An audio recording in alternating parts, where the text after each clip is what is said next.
Have you ever wondered what your life would have been like if you grew up in a different culture, economic class, or without one or both of your parents? Have you ever seen a photo that caused you to feel strong emotion or perhaps made you have a desire to see change happen?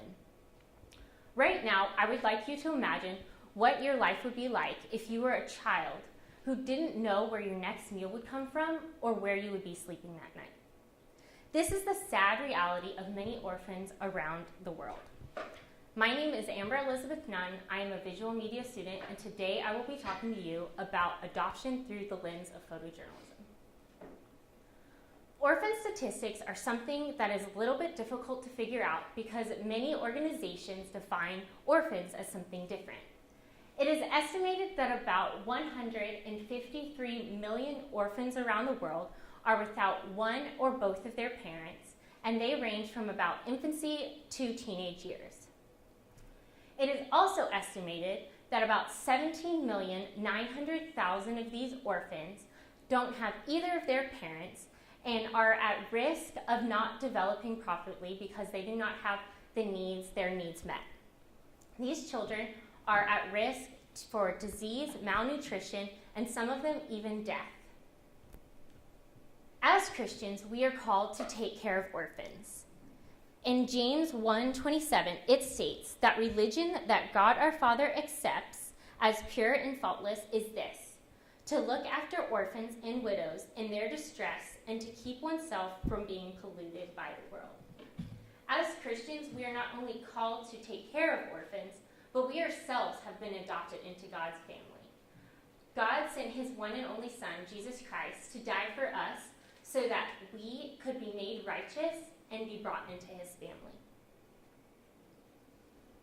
My adoption story began when I was very young and my family first started sponsoring a child. Her name was Evelyn, and we shared the same birthday. It brought me so much joy to know that my family was able to help take care of this little girl who lived halfway around the world and provide for some of her physical needs through food, education, and clothing. We kept a picture of her on our fridge, and every time I saw that picture, it reminded me to pray for her, and I always got so much joy whenever we would get a new picture of her, or a drawing that she had made, or a letter that she had written. In high school, I got the opportunity to sponsor a child for myself. And this also brought me so much joy, knowing that I might never meet this girl, but I could still have an impact on her life and better her future. When I was in elementary school, I bought my first digital camera, and this is when my passion for photography began. I always had that camera with me, ready to capture all the moments of life that would happen. After I graduated high school, I spent 2.5 months in India, and most of this time was with street children. During this time, my heart continued to grow for the orphans around the world. When it came time to decide what I would major in, I didn't want to just do photography and pursue that passion, and I didn't want to just pursue social justice issues, so I decided to go into photojournalism where I could combine my passion for photography and people together. Since being at Biola, I have learned just how powerful visuals can be, and how photojournalism is a way that photos touch people's hearts in a way that words cannot. It is one thing to read about the children who have been devastated because of losing both of their parents, or who do not have the food that they need to live a healthy life. But when you see a picture of a child who has been crying because of some of the devastation that has happened to him, or a child where you can see very clearly his ribs because of the lack of food he has, it touches your heart, like I said, in a way that just reading it cannot. Adoption is an extraordinary resource that can help promote the need for adoption. Images can show some of the pain and suffering that these children have gone through, like I said, but they also can show some of the joys of children who have been adopted into loving homes. If you were to go onto many of the adoption websites or child sponsorship websites, you would see many different visuals of the work that they are doing in different countries. A lot of these visuals are of precious children, and they really, like I said, touch your heart. They have pictures of many of these children who are in need of adoption or sponsorship, and you can click on them and read a little bit more about them so that you can then take action yourself. They also have pictures like this one on the right of children who are just filled with so much joy because they are now in a loving family. These visuals put a face to the statistic and make it more personable.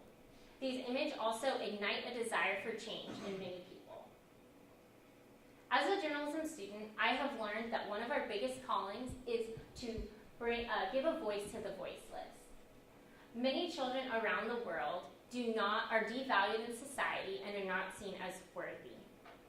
My desire is to use photojournalism to bring awareness to the orphan crisis around the world and use this as a platform to raise awareness.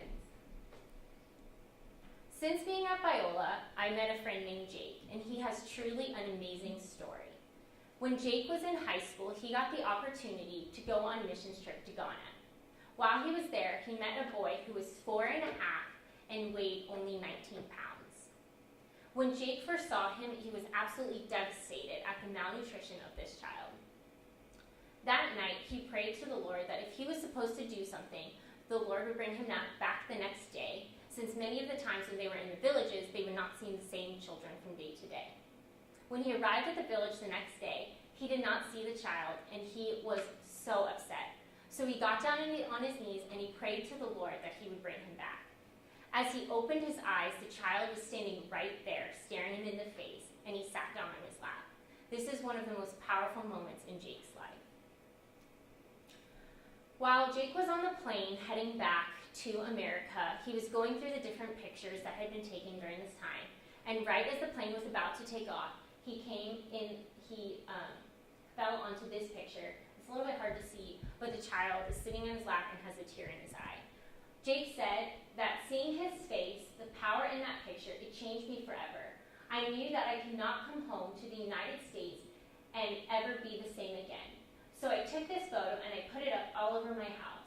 I showed it to my friends and my family, and they were captured. They fell in love with this little boy through the power of a simple picture, just like I had. Once Jake and his family got home, they sent the pictures to the missionaries, and they were able to find this little boy and get him the help he needed. Jake said that he will never forget the first photo that they sent us once they had rescued him and gotten him medical attention. The smile that was on his face, it was worth $1 million. He had joy for the first time, and those are photos that will stick with me for the rest of my life. I am pleased to tell you today that Jake and his family were able to adopt the little boy whose name is Jonathan. He has now been a part of their family for 5 years and will be forever. This little boy is developing amazingly and has now also loves Jesus, soccer, Legos, and Jake also told me that he loves eggs, bacon, and to whip and nay-nay. And this boy is filled with so much joy. I got to meet him last year when they came for a visit. My personal adoption story continued this summer as my family got the opportunity to go to China and adopt my youngest brother. My mom always wanted to adopt, but my dad was never so sure whether that's what my family was supposed to do. But a couple years ago, when my dad got the opportunity to be a chaperone at a youth event, we watched the video Doors of Hope. And when my dad saw those visuals, for the first time, he really knew that he was supposed to do something about the orphan crisis.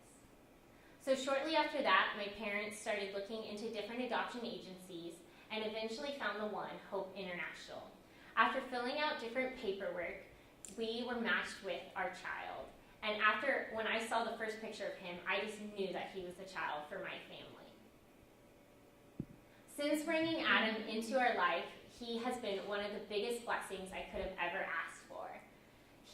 I love him. It's just so crazy to me that somebody who was a stranger to me 4 months ago, I could now love just as much as my other siblings who I have known their entire life. He brings so much joy to me and the rest of my family when we see him playing and laughing and just having a good time. And we just cannot imagine life without him. We also feel like the Lord really almost made him for our family. One of the first times that I especially knew this was my family loves to sing and dance. And we were in a Walmart in China, and I was walking around with him, and he found this rattle, but he turned it around and he started singing into it through Walmart, the loudest thing possible. And at that moment I was like, wow, the Lord really created him for our family. I just knew it. So why should you adopt? Well, like I've described, adoption is not only a blessing for the child, but it is even more of a blessing for the family. If you were to ask me and my family, Jake and his family, or many other families who have adopted, they would all tell you how life-changing adoption is. And that when you adopt, you are able to show some of the love that the Lord has shown us to this child, and it is unbelievable. So today, I want to encourage you to get involved. One of the first ways you can get involved is through prayer. You can pray for these children that they will that the Lord will meet their needs in a way that only He can, and that they will be provided for physically and spiritually. You can also pray that families will feel the need to adopt. I also want to encourage you to consider whether maybe you should be a parent who adopts. I know that for everybody it is not the case. They don't have the means to do so, but I also believe that there are a lot of people who can that have just never considered it as an option. Like I said before, my family went through Holt International, and it was one of the most amazing experiences of an agency that I could have ever asked for. Everything went so smoothly, and I would really encourage anybody to go through them as an organization. Now, also, I know most of you here today are college students, and whether you want to adopt or not, right now you don't have the means to do so. So I want to encourage you to consider what it would be like to sponsor a child.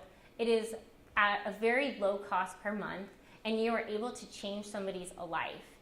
An organization that I would encourage you to look at is Compassion International. What is so cool about them is that they do not only care for the child's physical needs, but they also care for the child's spiritual needs, and they share the love of Jesus with him. So by paying this low monthly cost, you're not only making sure that the child will live a healthy life, but you're also making it more likely that this child will accept the love of Jesus and have eternal salvation. So as a journalism student, I also want to encourage you to use social media. Whether maybe you get the chance to go on a missions trip yourself and you can use the visuals that you take and the stories that you experience and share them on social media to raise awareness, or whether you use the stories that are on these different adoption and child sponsorship websites and share them on your social media to raise awareness through the visuals that they have taken. So now I would like you to imagine what it would be like to be a child who no longer has to worry about where your next meal will come from or where you will sleep that night. This is the feeling that many children who have been adopted will eventually feel after the pain and suffering of their past has gone away, and they are now brought into a loving home of people who will care and take care of them. Thank you.